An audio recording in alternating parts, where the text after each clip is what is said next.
नमस्कार विद्यार्थी मित्रांनो, मी अमोल आगरकर इंजिनियर अमोल चॅनलमध्ये पुन्हा एकदा आपले मनापासून स्वागत करतो। महावितरण भरती, महावितरण जम्बो भरती, महावितरण महाभरती किंवा आपण म्हणतो MSCB महाडिस्कॉम महावितरण यामध्ये 31 डिसेंबर 2023ला अतिशय मोठी बातमी आपल्याला महावितरणने गुड न्यूज दिलेली आहे। त्यामध्ये विविध क्वालिफिकेशनसाठी विविध पदे इथे आलेली आहेत। त्याच्यामध्ये डिप्लोमा असेल, डिग्री असेल किंवा IT होल्डर असेल यांच्यासाठी ऑलरेडी आपण एक व्हिडिओ घेतलेला आहे।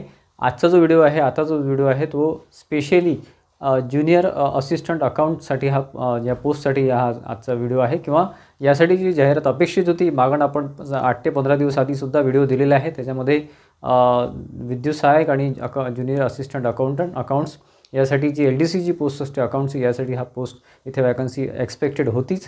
त्यामध्ये साधारण 468 पदांची अतिशय मोठी वॅकन्सी इथे निघालेली आहे। मित्रांनो, BCom ज्यांचं झालेलं आहे, फ्रेशर असेल तरी चालेल किंवा अप्रेंटिस झाली असेल महावितरणची तरी चालेल, ठीक आहे। फ्रेशरसुद्धा इथे फॉर्म भरू शकतो। BCom, त्यानंतर BBA आणि BMS ते असे 3 क्वालिफिकेशन इथे अलाउड आहेत। त्याच्यामध्ये कुठल्याच प्रकारच्या एक्सपिरियन्सची अट नाही, कुठल्याच प्रकारच्या तुमचं अप्रेंटिसची अट नाही, पर्सेंटेजची अट नाही, ठीक आहे। तुम्ही हा फॉर्म भरू शकता आणि तुमची एक ऑनलाईन टेस्ट CBT टेस्ट होणार आहे। साधारण मार्च महिन्यामध्ये ती अपेक्षित आहे।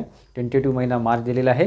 तर मित्रांनो, अतिशय मोठी जाहिरात त्यासाठी आपण विद्यार्थी मित्र BCom ज्यांचं झालेलं आहे स्पेशली ते मला मागच्या 6 महिन्यापासून वर्षभरापासून मला फॉलो करत आहे किंवा या वॅकन्सीची वाट बघत होते। अतिशय महत्त्वाचा आणि मोठा चान्स आहे मित्रांनो। तर आधी आपण ती जाहिरात बघून घेऊ की जाहिरात विस्तृतपणे ती बघू, डिटेल समजून BCom ग्रॅज्युएटसाठी किंवा BBAसाठी एक अतिशय उत्तम संधी आलेली आहे। याआधीच आपण त्याआधी व्हिडिओ दिलेला होता। त्यामध्ये 468 पोस्ट या ज्युनियर असिस्टंट अकाउंट्स करता आलेल्या आहे। त्यानंतर 3 वर्षानंतर तुम्ही LDC म्हणून तिथे परमनंट बेसिसवर जॉईन होता महावितरणमध्ये। तर मित्रांनो बघा, तुमच्या कॅटेगरी वाईज इथे तुम्ही वॅकन्सी बघू शकता किती आहे, काय आहे। समांतर आरक्षणानुसार जसं वुमन रिझर्वेशन आहे, त्यानंतर स्पोर्ट्स पर्सन आहे, एक्स सर्व्हिसमॅन आहे किंवा प्रोजेक्ट अफेक्टेड अर्थक्वेक वगैरे अप्रेंटिस वगैरे सगळ्यांसाठी रिझर्वेशन दिलेलं आहे, ठीक आहे। तुमच्या याच्यानुसार तुम्ही इथे पोस्ट बघू शकता अप्लाय करताना। बघा, ही जी पोस्ट आहे ज्युनियर असिस्टंट अकाउंट्स, ही पे ग्रुप 3 म्हणजे क्लास 3 मध्ये 30 इयर्स याचं मिनिमम एज लिमिट 30 वर्ष याचं एज लिमिट आहे। म्हणजे तुम्ही ओपन कॅटेगरीचे असाल तर 30 वर्षापर्यंत फॉर्म भरू शकता। बाकी तुम्ही अदर कॅटेगरीचे असाल तर तुम्ही 35पर्यंत फॉर्म भरू शकता। 5 वर्ष शिथिल आहे। बघा, इथे शिथिलचं सुद्धा इथे दिलेलं आहे, कुठल्या कॅटेगरीसाठी काय किती शिथिल राहू शकते वगैरे। बघा, 2.6चा मुद्दा आहे की एज लिमिट जी आहे ती 2 वर्ष शिथिल इथे राहणार आहे। म्हणजे 30 जे आहे ते 32 ओपनसाठी राहील। OBC SC SC या कॅटेगरी आहे त्यासाठी ती 37 राहील, ठीक आहे। 2 वर्ष शिथिल राहणार आहे। यामध्ये बघा क्वालिफिकेशन काय काय लागणार आहे तुम्हाला। तुम्हाला BCom असेल तर तुम्ही फॉर्म भरू शकता। एक्सपिरियन्सची अट नाही, अप्रेंटिस कंपल्सरी नाही। अप्रेंटिस असेल तुमचं महावितरणचं तर तुम्हाला त्याच्या जेवढे जागा आहे तेवढे जागा जास्त मिळतील, रिझर्वेशन मिळेल, परंतु ते कंपल्सरी नाही आहे। फ्रेशर जरी असेल BCom तरी फॉर्म भरू शकता। BMS, त्यानंतर BBA म्हणजे bachelor of business administration with MSCIT और इट्स इक्विवलेंट एक्सपिरियन्स आवश्यक नाही आहे, ठीक आहे। Degree should be recognise university वगैरे म्हटलेलं आहे। हा पॉईंट मुद्दा नोट 2 बघा, if any candidate do not possess MSCIT course तुमच्याकडे नसेल then candidates can produce recognise computer certificate or more than 3 months duration of professional certificate course. 3 महिन्याचा तुमचा कुठलाही कॉम्प्युटरचा कोर्स असेल वगैरे कॉम्प्युटर ॲप्लिकेशनचा तुम्ही तिथे सबमिट करू शकता, ठीक आहे। और बाय ICWA CA और टॅली सर्टिफिकेशन और computer science as one of the subject. Degree तुमचं झालं असेल किंवा BCom आहे ते तुमचं जर कॉम्प्युटर सब्जेक्ट असेल तरी चालेल असं यांचं म्हणणं आहे, ठीक आहे। किंवा BBAमध्ये कॉम्प्युटर सायन्स हा विषय असेल तरी चालेल। बघा, इथे तुमचं मानधन म्हणतात त्याला किंवा मग याला आपण स्टायपेंड म्हणू। पहिल्या वर्षी 19,000, दुसऱ्या वर्षी 20,000, तिसऱ्या वर्षी 21,000 असं मिळतं। पोस्ट ग्रॅज्युएशन तुमचं कॉमर्स फायनान्समध्ये झालं असेल, MCom MBA वगैरे काही झालं असेल तुमचं तर तुम्हाला 1,000 रुपये जास्त मिळेल। म्हणजे 19च्या ठिकाणी 20 मिळेल, 1,000 रुपये तुम्हाला जास्त मिळतील जर तुमचं PG झालं असेल तर। 5वा मुद्दा आहे तुमचं successful completion of contractual period, म्हणजे 3 वर्ष कॉन्ट्रॅक्च्युअल पिरियड आहे, त्यानंतर 3 वर्षानंतर तुम्ही परमनंट होता, ठीक आहे। त्याच्यामुळे तुमची सॅलरी जी आहे ती 29,035 राहणार आहे बेसिक। त्यानुसार जर बघितलं तुमची सॅलरी साधारण 50च्या घरामध्ये जाते टोटल, 45 ते 50मध्ये। परंतु यावर्षी म्हणजे 2024 एप्रिलपासून ही वेज रिव्हिजन होणार आहे MSCBचं किंवा MSCDCLच्या तिन्ही कंपन्यांचं।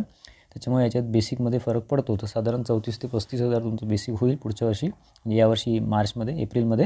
आणि तुम्ही जेव्हा 3 वर्षानंतर तुम्ही परमनंट व्हाल तेव्हा तुम्हाला 35च्या जवळपास तुमचं बेसिक राहील। तर टोटल सॅलरी 55च्या घरामध्ये किंवा जास्त जाऊ शकते, ठीक आहे। बाकी रिझर्वेशन रिलेटेड इथे पॉईंट दिलेले तुम्ही बघू शकता. सगळे पॉईंट तुम्ही नीट वाचणं आवश्यक आहे फॉर्म सबमिशनच्या आधी. वुमन रिझर्वेशन, स्पोर्ट्स पर्सन, त्यानंतर डिसॅबिलिटी वगैरे सगळं बघून घ्या. याच्यामध्ये तुमचं डिसॅबिलिटीमध्ये PWDमध्ये काय काय क्रायटेरिया येतो ते बघू शकता. प्रोजेक्ट अफेक्टेड, एक्स सर्व्हिसमॅन वगैरे सगळी माहिती दिलेली आहे मित्रांनो, हे वाचू शकता तुम्ही. बघा सिलेक्शन मेथड अतिशय महत्त्वाचा मुद्दा आहे. यामध्ये बघा तुमची ऑनलाईन CBT टेस्ट होणार आहे. ऑनलाईन CBT टेस्टच्या बेसिसवर तुमचं सिलेक्शन होणार आहे. ठीक आहे. तुम्हाला फॉर्म सबमिशन नंतर साधारण टेंटेटिव्ह एक्झाम डेट साधारण फेब्रुवारी-मार्चमध्ये असं आहे, असं म्हणणं आहे. तर एक्झाममध्ये बघा प्रोफेशनल नॉलेज 50 प्रश्न 110 मार्क. प्रोफेशनल नॉलेज म्हणजे तुमच्या BCom बेस किंवा तुमच्या BBA बेसवरचे जे प्रश्न आहेत त्या लेवलचे प्रश्न, कॉमर्स रिलेटेड प्रश्न, तुम्हाला मॅनेजमेंट फायनान्स रिलेटेड प्रश्न विचारले जातील. 50 प्रश्न 110 mark. General knowledge that is reasoning म्हणजे बुद्धिमत्ता तुमचं 40 प्रश्न 20 मार्क. त्यानंतर तुमचा ॲप्टिट्यूड म्हणजे अंकगणित 20 प्रश्न 10 मार्क. मराठी 20 प्रश्न 10 मार्क. असे एकूण 130 प्रश्न 150 मार्काची ही टेस्ट आहे. 120 मिनटाची ही टेस्ट इथे 120 मिनटं इथे तुम्हाला देण्यात येणार आहे. ठीक आहे, म्हणजे 2 तास. आणि पेनल्टी म्हणजे 1/4 निगेटिव्ह मार्किंग आहे. 4 प्रश्न जर चुकले तर तुमचे 2.2 मार्क जातील प्रोफेशनल नॉलेजमध्ये. आणि नॉन टेकमध्ये तुमचं म्हणजे तुमचे बाकी रिझनिंग ॲप्टिट्यूड जे आहे मराठी आहे त्याच्यामध्ये तुमचे 4 प्रश्न जर चुकले तर हाफ मार्क इथे जाईल. ठीक आहे, निगेटिव्ह मार्किंग आहे मित्रांनो एक्झाममध्ये. आणि IBPS एक्झाम कंडक्ट करत आहे. ठीक आहे. बघा हा महत्त्वाचा मुद्दा आहे. Candidate will be selected on the basis of performance on online test आणि इंटरव्ह्यू कंडक्ट होणार नाही असं म्हटलं आहे. 150 मार्काची ही टेस्ट आणि ती कन्वर्ट होणार आहे 100 मार्कामध्ये. 6.7 हा मुद्दा बघा.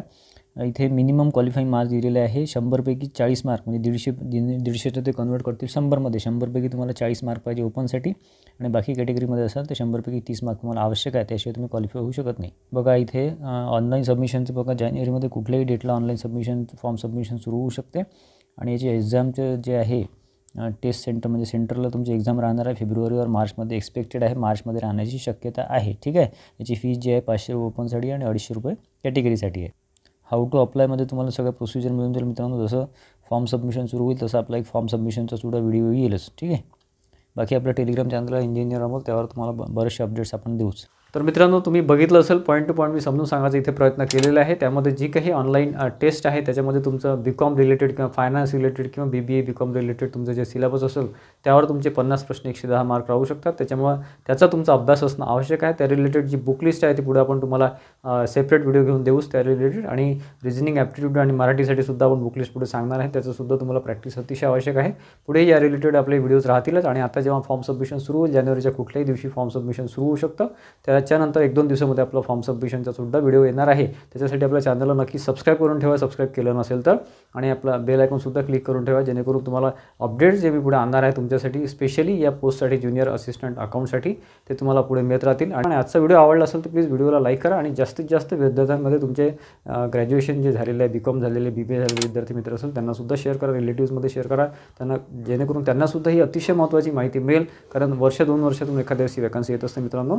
BComसाठी स्पेशली कॉमर्स ग्रॅज्युएटसाठी अतिशय उत्तम संधी आहे. यामध्ये तुम्ही BCom MCom जरी झालं असेल MBA वगैरे झाले असेल तरी तुम्ही हा फॉर्म भरू शकता. BCom असणं आवश्यक आहे, MBBA असणं आवश्यक आहे. ठीक आहे. तर आजचा व्हिडिओ आवडला असेल व्हिडिओला लाईक करा आणि जास्तीत जास्त शेअर करा आणि आपल्या चॅनलला नक्की सबस्क्राईब करून ठेवा मित्रांनो. धन्यवाद मित्रांनो.